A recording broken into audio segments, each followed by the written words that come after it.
Well, it is back to school for thousands of college students in central Indiana, and for many, it is their freshman year. One local mom wants to make sure they live to see the first day of classes because her daughter didn't. Angie Feege moved her daughter Rachel into IU in Bloomington 2 years ago during the school's welcome week.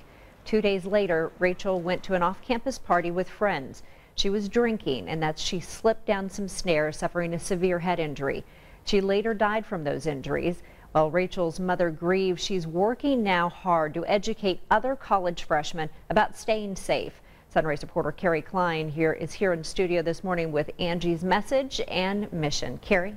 Hey, thanks, Julia, and good morning. Yeah, Angie Feege has launched a program called Rachel's First Week. She started out at a high school, at Zionsville High School, where Rachel went to school talking to high school seniors, and now Angie, that program's really expanded. You're now taking it to many college campuses throughout the state, talking now to college freshmen. Absolutely.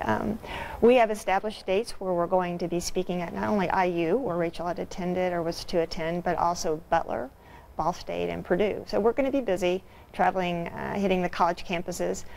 We're also doing a few more high schools this year, so we're actually on track to do over 4,000 direct student interactions this year if we get all these done. Wow, and you're telling me you're expanding to create a fraternity program and also a program for parents, and that's where we want to head next. We've got a bit of a checklist here for parents that they can use as they have that very important life-saving conversation with their college freshmen, starting with understand the Lifeline Law. Sure.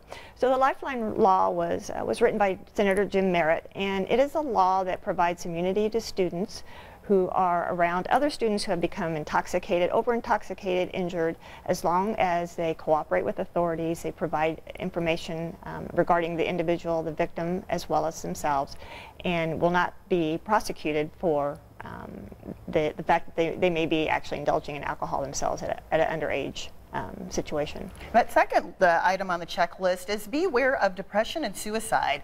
You had some really startling statistics there. What's going on with college freshmen and that this is such a big issue? I was actually very shocked. You know, our program is interactive and we allow students to provide us information about their own thoughts and feelings, and it was amazing to me that so many students had really contemplated suicide. In fact, statistics show that 1 out of 10 have actually come up with a plan for suicide.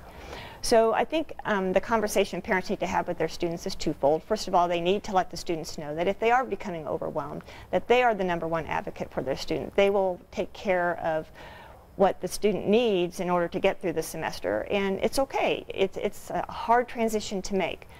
Secondly, I think that it is important that parents also talk to their students about watching out for their friends who may be exhibiting signs of depression and getting those students to some sort of campus psychological services, which are available at all the major universities. Awesome. Angie, there are I know a lot more tips and a lot more things that you all talk about. For more information, there is a website, rachelsfirstweek.com. We've given you a link to it through our website at WTHR.com. And also be sure to follow them on Twitter, on Facebook, on Instagram, on Vine. They're putting out lots of wonderful tips that can help parents and students as they make this all important transition into their college freshman year.